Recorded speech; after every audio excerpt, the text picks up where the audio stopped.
বরাকেও vote চুরির দাবি কংগ্রেস প্রার্থী রাহুল রায়ের। হাইলাকান্দি নির্বাচনে ইভিএম ট্যাম্পারিং এর আশঙ্কা। আসামে বিজেপির পরিস্থিতি ভালো নয়, তাই গেরুয়া শিবির বাঁকা রাস্তা অবলম্বন করতে পারে বলে আশঙ্কা করা হচ্ছে। এটা হাইলাকান্দি, বিহার নয়, সরাসরি শাসক দলের বিরুদ্ধে অভিযোগ। কড়া বার্তায় নির্বাচনী ময়দান গরম করে দিলেন রাহুল রায়। ভোট চুরির আশঙ্কা তুলে নির্বাচন কমিশনকেও সতর্ক করলেন কংগ্রেস প্রার্থী। বিহার না, এটা কিন্তু আসাম। হাইলাকান্দি জেলায় সবসময় স্বচ্ছভাবে নির্বাচন হয়েছে, আর আমরা আশা করছি যে স্বচ্ছভাবে নির্বাচন হবে। যেহেতু সরকার এখন বিজেপি এবং ওভারঅল আসামে কিন্তু বিজেপির পজিশন ভালো নয়, এটা আপনারা দেখতে পাচ্ছেন। অনেক লোক আছে যারা মনে করুন মুখে বলছে না, কিন্তু অন্তরে তারা কংগ্রেস করছে। হিন্দু বলুন আর মুসলিম বলুন, প্রত্যেক সম্প্রদায়ের লোক। বিধানসভা নির্বাচনের আগে হাইলাকান্দিতে উত্তেজনার পারও চড়ছে। হাইলাকান্দিতে ইভিএম ট্যাম্পারিং এর আশঙ্কা প্রকাশ করে সরাসরি শাসক দলের বিরুদ্ধে অভিযোগ তুললেন কংগ্রেস প্রার্থী রাহুল রায়।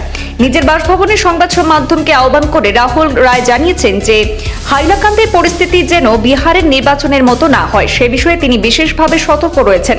তিনি স্পষ্ট ভাষায় বলেন, এটা হাইলাকান্দি, বিহার নয়, এবং সতর্ক করে দেন যদি নির্বাচনের শাসক দল কোনো ধরনের প্রভাব খাটানোর চেষ্টা করে তাহলে কংগ্রেস চুপ করে বসে থাকবে না। এমন পরিস্থিতিতে আইন শৃঙ্খলার অবনতি হবে বলে দাবি করেন তিনি।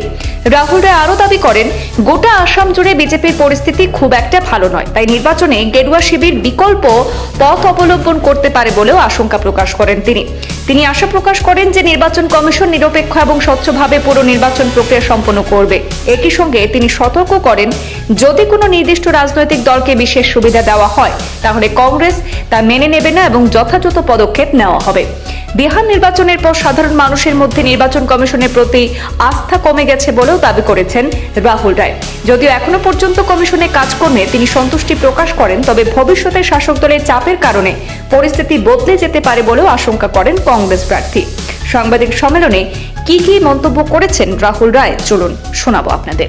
জানেন যে আমরা বিহার ইলেকশন দেখেছি এবং বিহার ইলেকশন থেকে হয়তো প্রেস মিডিয়াতে আপনারা দেখেছেন, যেসব রিলস পেয়েছি, যেসব আমরা খবর পেয়েছি, যে ভোট হয়েছে একটা, যেগুলো কথা বলে উঠেছিল, ভোট হয়েছে একটা কিন্তু রেজাল্ট বেরিয়েছে আরেকটা। তো আমি এতটুকু বলবো যে নির্বাচন আধিকারিক যারা আছেন, আমরা আশা করব হাইলাকান্দি জেলা যাতে স্বচ্ছ নির্বাচন হয়। হাইলাকান্দি জেলার মানুষ অনেক আশা করে তাদের ভোটটা দেবে। তো আমি গতকালকেও বলেছিলাম আমাদের একজন অবজারভারকে, আজকেও বলছি আমি যে আমাদের হাইলাকান্দি নির্বাচন যাতে স্বচ্ছভাবে হয়, এবং আমি ওনাকে বলেছি আমি গিয়ে নিজে পার্সোনালি আমরা যে স্ট্রং রুমগুলো আছে সেগুলো আমরা দেখব, কি ব্যবস্থা করেছে, কি ক্যামেরা, সিসিটিভি কি ব্যবস্থা হয়েছে, স্ট্রং রুম কোথায় রাখা হয়েছে, কত দূর রাখা হয়েছে, এবং কি গার্ড দেওয়ার জন্য কি ব্যবস্থা করা হচ্ছে। নির্বাচন তো হয়ে গেলে নির্বাচনের পরে যাতে, কারণ এই যে 1 মাস সময় আছে, নিয়ার অ্যাবাউট 1 মান্থ, এই 1 মাস সময় যাতে কোনো গন্ডগোল না হয়। কেন একটা কথা বলে রাখি, এটা কিন্তু বিহার না, এটা কিন্তু আসাম। হাইলাকান্দি জেলায় সবসময় স্বচ্ছভাবে নির্বাচন হয়েছে, আর আমরা আশা করছি যে স্বচ্ছভাবে নির্বাচন হবে। যেহেতু সরকার এখন বিজেপি এবং ওভারঅল আসামে কিন্তু বিজেপির পজিশন ভালো নয়, এটা আপনারা দেখতে পাচ্ছেন। অনেক লোক আছে যারা মনে করুন মুখে বলছে না, কিন্তু অন্তরে তারা কংগ্রেস করছে। হিন্দু বলুন আর মুসলিম বলুন, প্রত্যেক সম্প্রদায়ের লোক। তো আমি এতটুকুই বলবো, আমাদের যারা নির্বাচন আধিকারিক যারা আছেন, যে হাইলাকান্দির মানুষ যে আশা নিয়ে ভোটটা দেবে, যাকেই দেব, কংগ্রেসকে দেব আর বিজেপিকে দেব, ইট শুড বি জেনুইন।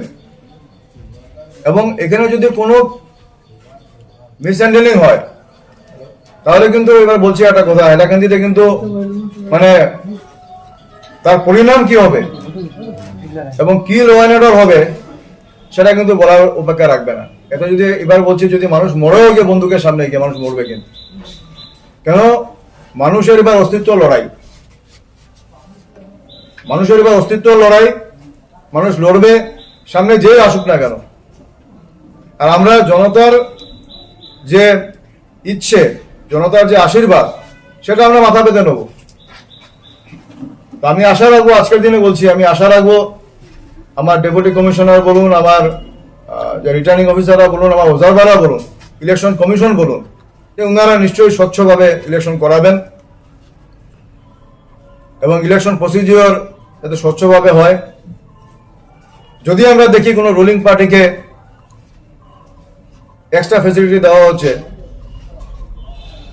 তারপরে যেগুলো হয় আপনারা বুঝতে পারছেন যে ইভিএম হলো একটা, ইভিএম বদলে গেল, লোকে আলোচনা করছে, এগুলো হলে কিন্তু মানে হাইলাকান্দিতে ল অ্যান্ড অর্ডার তো বলুন, মানুষ যদি বন্দুকের সামনে গিয়ে মরতে হয়, মানুষ মরবে গিয়ে। আজকে একটা কথা বলে রাখলাম আমি, it is you should keep it in your mind. আমি আজকে বললাম কারণ এবার কিন্তু এবার ইস্পার উস্পার হবে।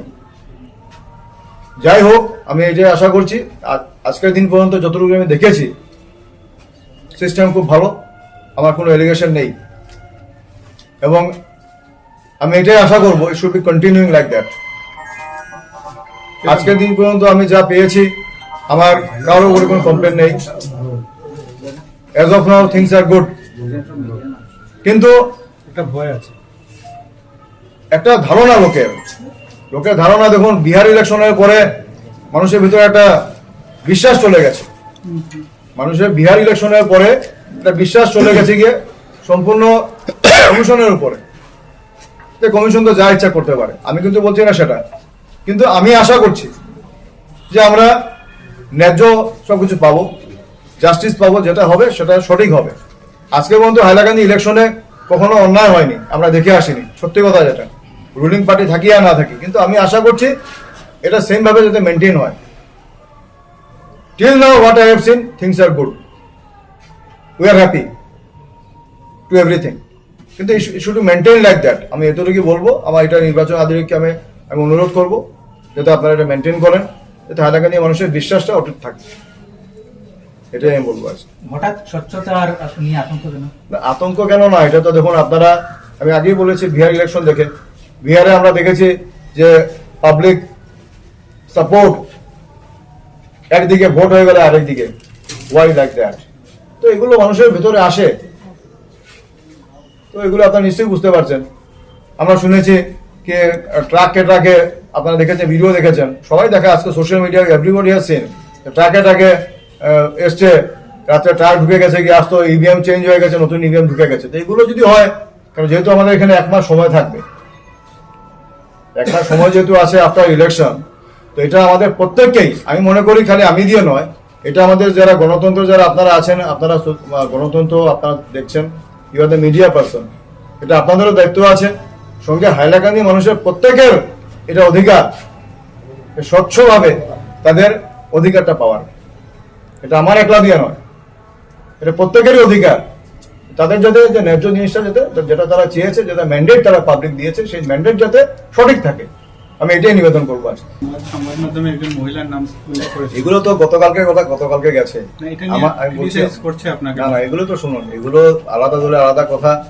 আমি আমার কাছে আমি একটা কথা বলি, আমি প্রত্যেক মা বোনদেরকে শ্রদ্ধা করি, বিজেপিরই হোক আর কংগ্রেসেরই হোক, মহিলাদেরকে সম্মান করতে হবে, মহিলাদেরকে মাথার উপরে নিয়ে আমি চলি। সুতরাং মহিলাদেরকে অসম্মানিত হওয়ার কোনো প্রশ্নই উঠে না। আমার কাছে যতটুকু খবর এসছে আমি এতটুকু বলেছি, এখন বের করার দায়িত্ব হলো আপনাদের। আপনারা কি বের করতে পারবেন এটা আপনাদের উপরে, আমার তো দায়িত্ব নেই। আপনারা বের করবে, you find what is what. আমি তো বলে দিয়েছি, আমি তো জানি না ঘটনা কি, আমার কাছে যেটা মেসেজ এসছে আমি আপনাকে পাস করেছি, এখন বের করার দায়িত্ব হলো আপনাদের। তো সে ব্যাপারে আমি কিছু বলবো না, তবে এতটুকু বলছি যে কোনো মিসকমিউনিকেশন হতে লাগে না। হাইলাকান্দির দিয়ে নয়, ওভারঅল মহিলা আমাদের মাতৃজাতি, মহিলাদের প্রতি আমার পুরো সম্মান আছে, ওনাদের আমার চরণে প্রণাম সবসময়, মার পুজো, ওনারা মা বোনদের আমাদের, এটা আলাদা ব্যাপার। কিন্তু যদি কোনো পার্টিকুলার কারোর উপরে যদি কোনো এলিগেশন এসে থাকে কোনো মহিলা কিংবা পুরুষের উপরে, তো এটা তো আমি বলেছি আপনারা বের করবেন, এটা তো আমার কিছু বলনীয় নেই। এটা you find it what is what, সেটা আমি বেশি বলতে যাবো না। যেটা পেয়েছি, আমার কাছে যে মেসেজটা এসছে আমি আপনাকে পাস করে দিয়েছি, you find it what is what. কিন্তু এটা যাতে কোনো মিসলিড না হয়, যাতে মিসকমিউনিকেশন না হয় যে আমি কোনো মহিলাদেরকে অসম্মানিত করছি। আমার প্রত্যেক মহিলাদেরকে আমার সম্মান জানিয়ে বলছি, মহিলাদের আমার সম্মান, মহিলাদের আমাদের মাতৃ, আমাদের মা, এদেরকে সম্মান দিয়ে বলছি। কিন্তু this is a particular issue, একটা মহিলার ব্যাপারে যদি কেউ বলে থাকে, কোনো ইস্যু এসে থাকে, আমি এখানে আপনাদেরকে বলেছি আমার কাছে খবরটা এসছে, আপনারা পার্সু করবেন কে হোয়াট ইজ হোয়াট, এখানে আর কিছু না। It is a different issue. এটা নিয়ে আমি কিছু করতেও চাই না, এটা নিয়ে আমি রাজনীতিও করতে চাই না, রাজনীতিতে ইস্যু আনতেও চাই না। আর আমি কালকে যে কথা বলেছিলাম বাকিগুলো আপনারা দেখবেন যে বরাকের, আমি আজকে আবারও বলছি যে বরাকের ছেলেমেয়েরা যে বঞ্চিত হচ্ছে, আমি আজকে আবারও বলছি যে, আমি গতকালকেও বলেছি, আজকে আবারও বলছি যে আমাদের 1250 টাকা মা বোনরা পাচ্ছেন। 1250 টাকা পাওয়ার পরে আমাদেরকে সেই অধিকারটা খর্ব করা হচ্ছে যে আমাদের ছেলেমেয়েরা সরকারি চাকরি পাবে না। কেন? আমি আজকে আবার রিপিট করছি, 1250 টাকা পাওয়ার পরে আমাদের সেই অধিকার খর্ব করা হচ্ছে যে আমাদের ছেলেমেয়েদের আর সরকারি চাকরি পাওয়ার অধিকার আমাদের চলে গেছে।